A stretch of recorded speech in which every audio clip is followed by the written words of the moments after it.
Well, good morning, good afternoon, good evening, everybody, and welcome back to another very special round of Midgard Golf. And we're out here today at what some say is the #1 course in the state of New Mexico, at Paako Ridge in, wait a minute, it's not in Albuquerque, actually, it's in Sandia Park, New Mexico there. Yeah, absolutely gorgeous course this was. It's a pricey one, that's for sure, but well worth it, in my opinion, no doubt about it. And a little review before we get kicked off here for the course description, the hole by hole here.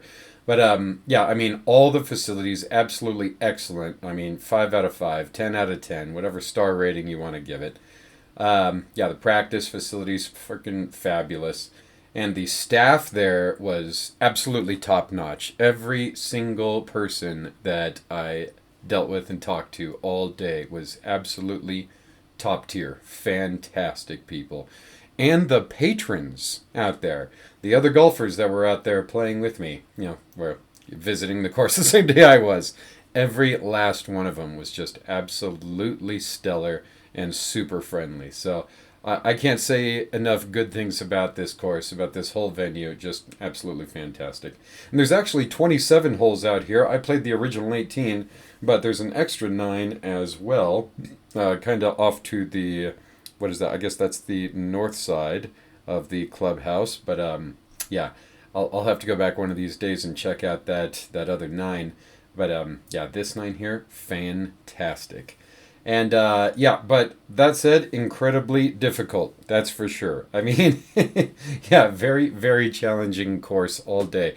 It's long and it's narrow, and there's not a whole lot of good places to miss everywhere. So I'll try to call them out as I see them, but all in all, you really want to be playing some good golf on the day that you visit out here. So I'm playing from 2 up, that's the green tees, at 6,727 yards. But it tips out all the way out to 75.62, so pretty lengthy. And if I'm being honest, if you're, I'm at a 7.5 handicap right now. But I just kind of never seen the course before. I really should have played from 3 up. I probably would have had I definitely would have had a better score and probably just a more relaxing day. And that would have been 62.65. So still a pretty, comfortable, solid length for your everyday, decent golfer. But anyway, absolutely fantastic. Highly recommend anybody come out here and check out this venue. That's for sure. So, and if you're liking this content, again, remember to throw a like and subscribe here. Like on the video, subscribe to the channel. We would love to see you back to see some more content as we put it out. All right, so this first hole here, dubbed Westward Ho, and all the holes have names, so I'll call them out. Yeah, I'm guessing that's just because you're kind of hitting to the west. But anyway, for me, 371, tipping out at 433. So kind of a dogleg left par 4 here. You've got some houses there off to the right, so definitely don't miss too hard that way. And some kind of native territory and a whole lot of tree trouble there off to the left. So far as bunker trouble is concerned, pretty much right there at the break in the dog leg, you've got a sizable fairway bunker there off to the left. And then as you approach the green, you're going to have 2 smaller bunkers off to the front right side of the green and one long one off to the left side of the green that stretches all the way up to about the halfway point of the green. And that's pretty much it for this hole. So I got the driver in hand. Pretty much hitting a lot of cuts right now, even though a draw shape would be preferred on this hole, that's for sure. So I'm going to try to start it out on that sand trap line there off to the left and then fade it back over from there. So let's give it a rip and see what we can do.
All right, ladies and gents, and here we are heading off to the second hole. Just another par 4 for us here, playing for me at 360 yards and tipping out at 399.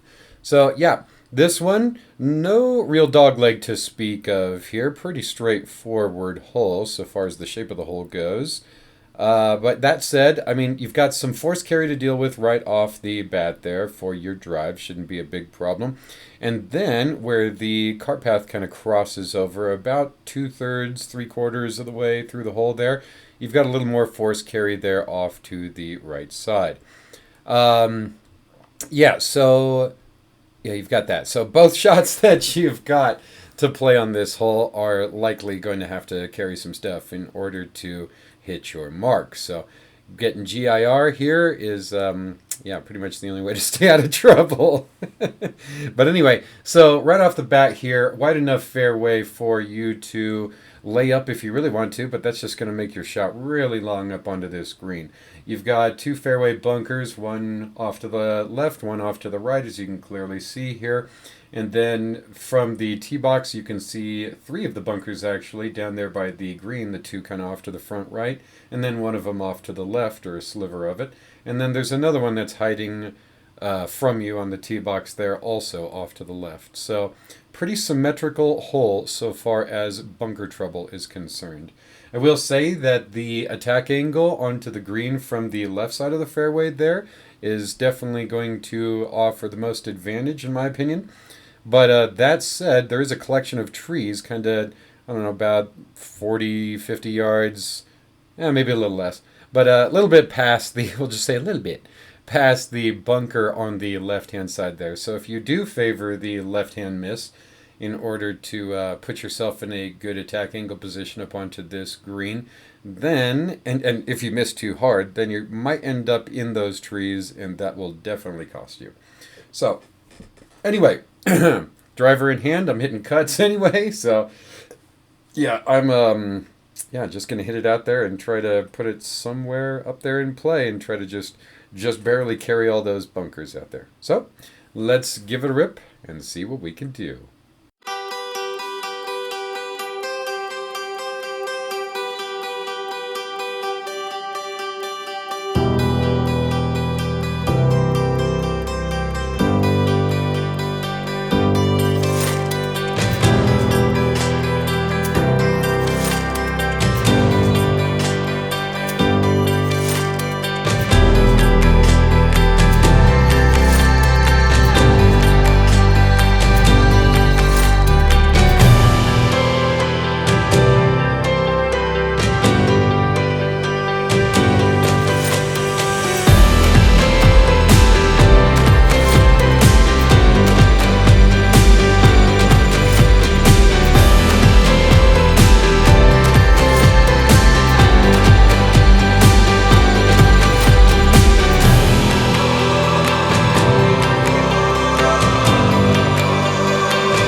All right, ladies and gents, and here we are heading off to the third hole, trying to get off this bogey train here. So, yep, our first par 5 of the day. Good opportunity to do it, no doubt. So, playing for me at 542 yards and tipping out at 608 yards. So, healthy par 5 indeed. And at that, kind of a swooping dogleg left here, kind of a crescent-shaped hole here. But the ideal lines on the map that I'm looking at here is, it kind of makes it look like it's sort of a double dogleg left breaker. But anyway, you can definitely cut some corners here and yeah, shave off a whole lot of that indeed. So a hole dubbed Sandia, so no doubt named after, you know, the Sandia Mountains, Sandia Park, so on and so forth. So, yeah, but yeah, there's plenty of sand on this hole to deal with, so maybe it's just named after that.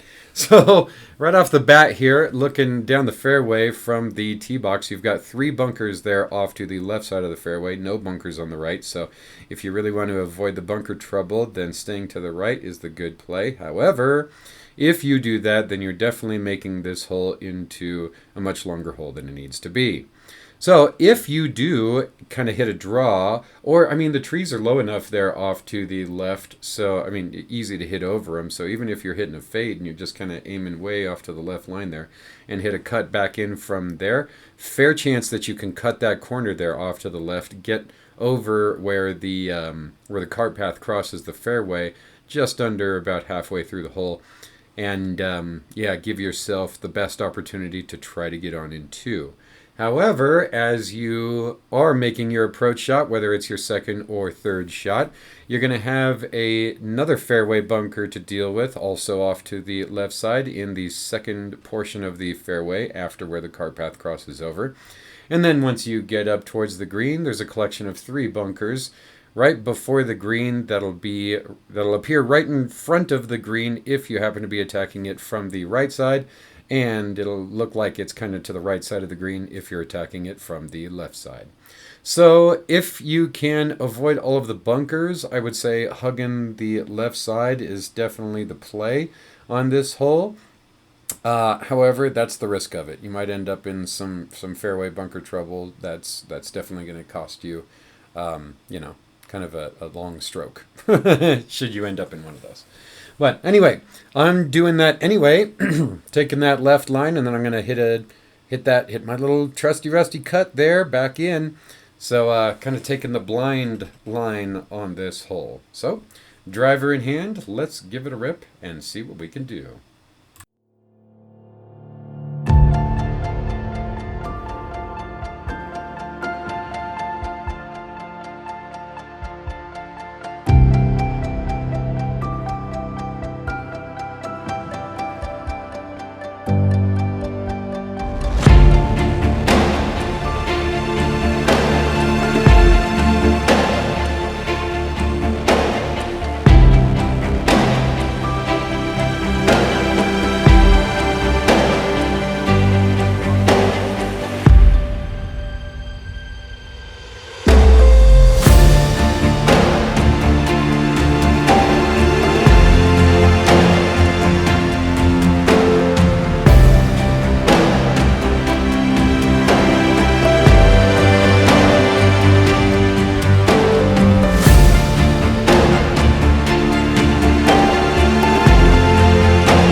All right, ladies and gents, and here we are heading off to the 4th hole in our first par 3 of the day. So yeah, just kind of a short one for us here, playing for me at 149 yards and tipping out at 182. And yeah, quite a long string bean of a green that is, no doubt here. So yeah, I mean, you're probably looking at a good 25 to 30 yards, maybe longer, maybe more like 40 yards, I don't know, of difference between front and back of the green. So it could play quite a different number depending on where that pin placement is on the day that you happen to play the course. So for me, I'm quite glad that the pin is right up front there for me, so I can hit a nice high wedge there and try to stick it right there on that front tier. That'll be good. But I would say that club selection and yardage selection is definitely going to be important on this hole. End up on the wrong tier and you're more than likely staring down a 3-putt. unless you happen to bury just a crazy long hero putt. And, that'll be certainly one for the books indeed. So the green itself, at least on the frontier, which is the only thing that I ended up playing here, is definitely sloping from right to left. So I would, and as you've got sideboard support over there on the right, I mean, obviously right's the good side miss. But if you get hung up in that kind of native stuff off to the right, yeah, that's going to be a tough shot down that hill. And you're going to be putting onto a surface. It's running pretty quick. I mean, these greens are running pretty fast. And it's going to slide on you real quick off to the left anyway. So, I mean, try to stick yourself a real accurate shot here. Maybe play left line and play a cut, and that's pretty much what I'm trying to do. If you do happen to go off the green, kind of towards the middle of the putting surface there are a couple of bunkers that will save you from going off into kind of the native stuff. And a kind of a healthy patch of rough just past those bunkers to the left. But apart from that, you really don't have a whole lot of reprieve. So because being as it is that the pin's up front's actually playing for me at around 140 or so, 135. So I'm taking a gap wedge at it to try to stick it on that correct tier there, right up front. So let's give it a rip and see what we can do.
All right, ladies and gents, here we are heading off to the fifth hole and our second and final par 5 for this front 9 and this first part of this two-part series out here at Paako Ridge Golf Club in, Sandia Park? I'm going to have to remember that. New Mexico. So anyway, yeah, dubbed Santa Fe here. And, having been to Santa Fe, did the trip last year there.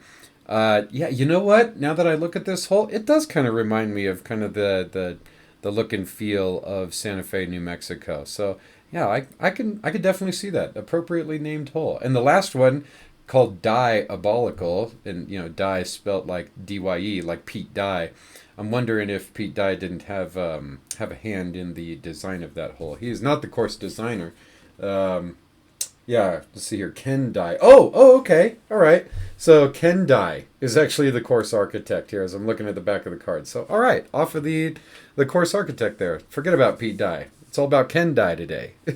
So, I don't know if there's any relation there between Pete Dye and Ken Dye. But anyway, there you have it. But so that's cool. But anyway, this hole here, a kind of a swooping dogleg right on this one. So sort of the opposite of the last par 5, which is good news for me, hitting cuts. So I'm loving that.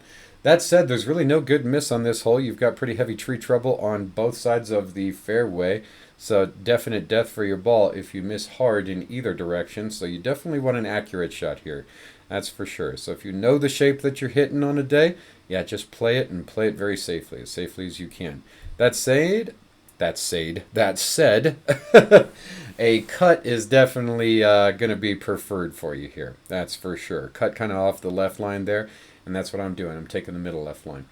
Let's see here. After that, there's kind of a carve out of the rough to the right side of the fairway that you'll see after you hit your drive.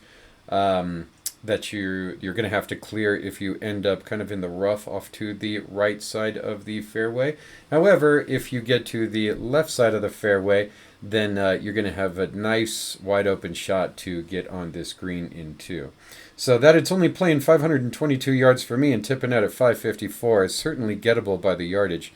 But yeah, you're going to have to hit two very precise shots in order to make that happen.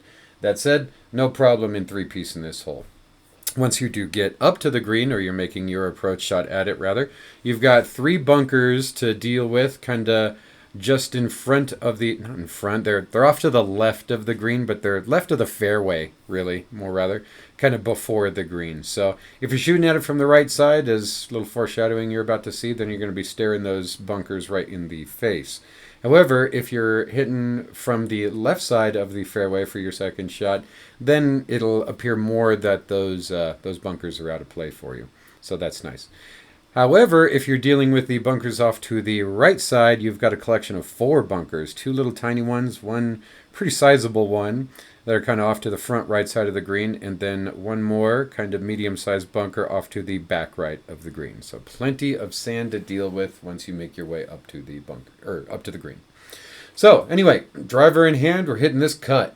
So taking, like I said, kind of that left of the fairway, or left portion of the fairway line, and then fading it back over from there. So let's give it a rip and see what we can do.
All right, ladies and gents, and here we are heading off to the sixth hole.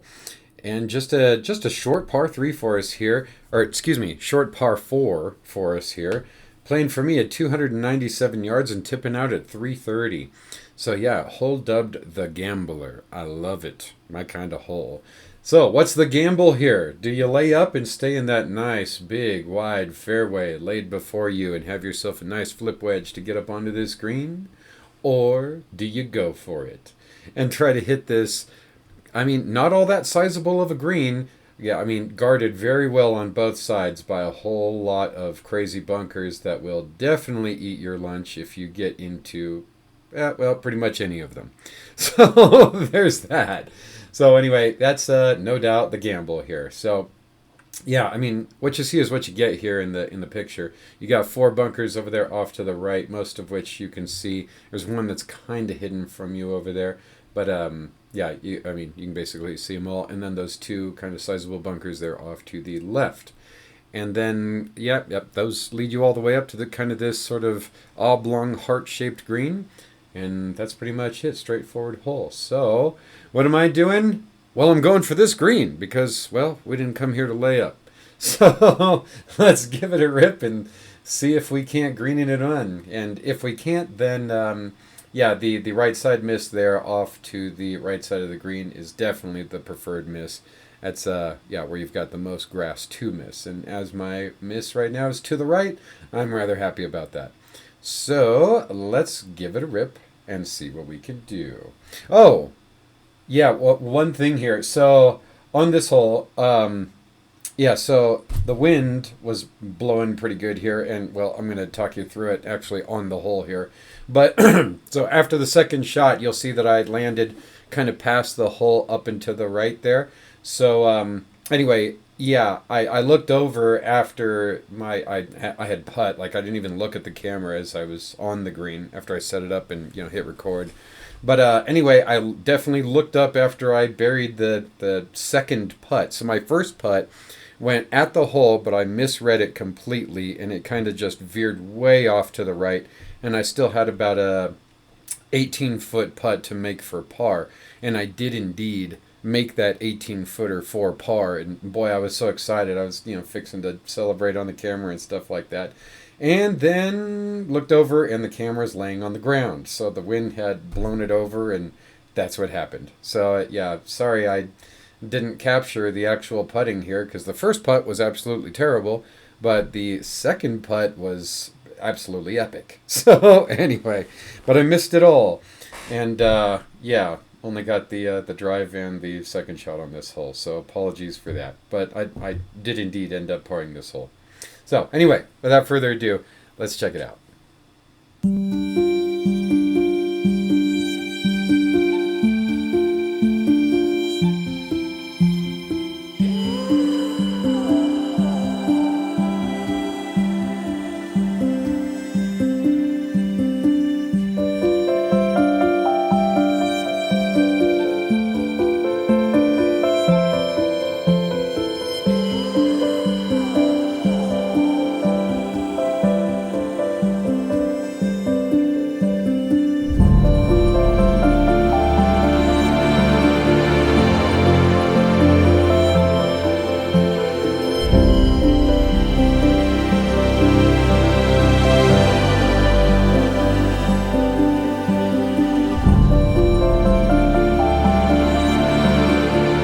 I can't believe that.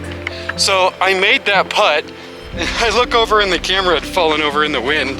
So there's my ball. Unbelievable. So anyway, that's a 4.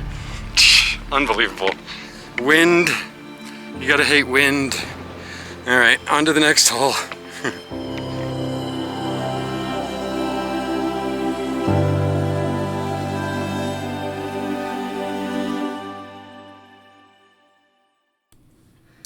All right, ladies and gents, and here we are heading off to the 7th hole, and the hardest hole, they say, on this course, and boy, I tell you, I got to agree with that. So, big old hard dog leg left, playing for me at 448 yards and tipping out at 493. So, extremely healthy par 4 indeed. So, especially given the fact that, I mean, it is not wide, right? It's I mean, wide enough for you to be saying, yeah, I can hit driver here, but I mean, not yeah, you don't have a lot of room to miss here, that's for sure. And missing on either side is kind of going to be death. Now, if you miss to the right side of the fairway, as the fairway makes the turn in the dog leg, you can see pretty clearly from the tee box there, then that's probably going to be more of a shot where you just hit a straight one all the way through the fairway. So that would be unfortunate. If you miss one left, then you're definitely dead in those trees over there. Absolutely too thick to try to find that. And if you happen to carve one at the dog leg, well, that's really unfortunate, because now you're also probably going to be dead. They're off to the true right side from the tee box perspective, and it's going to be a super long way home from there. So definitely favor the left side here. And if you can, hit a nice pretty draw, then certainly do that. I would aim just straight down the fairway as you're looking at it, and then pull it about 20 yards or so if you can from there. in order to catch the fairway. And or, I mean, if you're hitting cuts, then you can kind of aim to the blind line there, off to the trees, off to the right side. And if you can smoke it far enough down there, then yeah, fair chance you're going to catch a piece of that fairway on the other side of it. So there's that option for you too. Although, again, that's going to be a blind shot for you. If you do happen to just absolutely wreck one down there, as most of this hole plays downhill, then there is a chance, if you end up landing in the fairway with the right shape, probably a draw shape, that you could catch a little speed slot action and end up with an absolutely monstrous drive. So if you can do that, definitely do it. So let's give it a rip. Driver in hand. I'm taking that kind of sort of left line. I couldn't really bring myself to take the absolute blind line because I didn't know exactly how it was going to play thereafter. If I went back and played this course again, I would absolutely have the confidence to go just blind right over the trees and cut it back from there. If I was playing cuts. If I was playing draws and I had that shot in gear, then, well, I would absolutely pick a draw on this hole for sure. So, anyway, once you do get up to the green there, you've got a bunker front left of the green and a bunker back left, and that's all you got to worry about. So, let's give it a rip and see what we can do.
All right, ladies and gents, and here we are heading off to the 8th hole and the final par 3 for this first part of this two-part series out here at Paako Ridge Golf Club.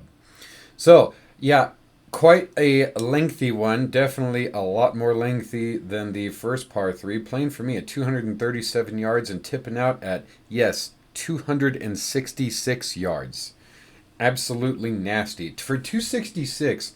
I mean, okay, it's playing downhill, and that's probably about a 10 to 15 yard hill, something like that. So probably playing more like 250 from the back there. But 250 for me, on a solid strike, is a 4-iron. And I mean, that's a absolutely crisp, just perfectly struck 4-iron. If I'm kind of hitting a little off on a day, then I step it up to my 2-iron. For that level of shot, and I'm a pretty decent hitter so far as distance goes. So that's insane for par 3. I mean, goodness gracious, for that length. But anyway, absolutely beautiful hole, and a hole dubbed the Panorama for the name of it. And I swear I'm about to show you kind of why it's called that, but I swear I did not look at the name of this hole when I was standing there on the tee box or just before it or any of that. I just kind of was standing up on the tee box waiting for the group in front of me, and I was looking around myself, kind of backwards on the tee box, and I was like, wow, this is just a really pretty view from up here of all the mountains. So I took a panoramic view for you here. That was just because I was like, that's too pretty. I got to capture that. So I could definitely see why they call the hole that for sure. So far as trouble on the hole, there you've got two bunkers left, one big one small one, two bunkers right, one big one small one. And that said, though, it's a pretty sizable green. So for the distance, I mean, they do give you a pretty good amount of putting surface to work with and try to hit. So anyway, there's that. But for me, playing this 237-yard number, and, again, downhill, right? So probably for me playing around 220, I am taking the 6-iron at it to try to green it. So let's give it a rip and see what we can do.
All right, ladies and gents, and here we are heading off to the 9th hole, and of course the final hole for this first part of this two-part series out here at Paako Ridge Golf Club in Sandia Park, New Mexico. So I just want to thank you guys so much again for joining us for another episode of Midgard Golf here, and please join us for the back nine on this course, because there is some absolutely stunning holes on this back nine out here, so you're definitely going to want to see that. And if you smash that subscribe button, hit the little bell, little notification bell, then, well, it will let you know when I do hang up that back nine, so that you're guaranteed not to miss that, because it's really, really pretty. So, yeah, I definitely shot better on the front nine, little spoiler alert, than I did on the back nine, but not by much. So, yeah. It's some good golf, some decent golf, some decent golf for that back nine there. Anyway, without further ado here. So this 9th hole, playing for me at 425 yards and tipping out at 462, par 4 here. So pretty lengthy indeed. And the first hole on this course where you've got some water to deal with. And quite a bit of water it is indeed.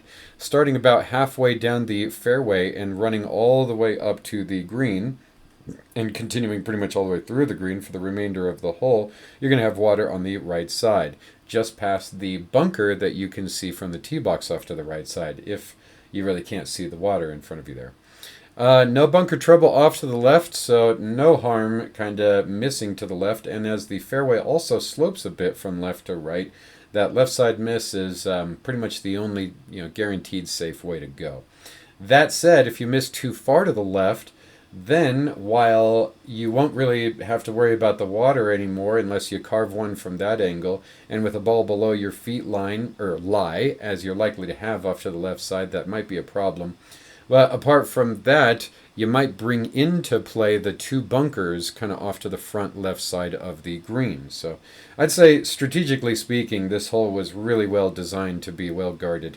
So yeah, you really got to pick your poison there and try to just hit accurate shots. So if you can get one right in the middle of that fairway, I mean that's really honestly your best shot for a good angle onto this green. So anyway, let's give it a rip. I got the driver in hand. Just going to smash one out there and kind of take that left line and see if I can't kind of hold one generally straight. Maybe a little buttercut on it. So let's give it a rip and see what we can do. And as always, and until next time, I hope that all of you have a very wonderful day.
Hit the pin on that first one, that first putt, man. Crazy.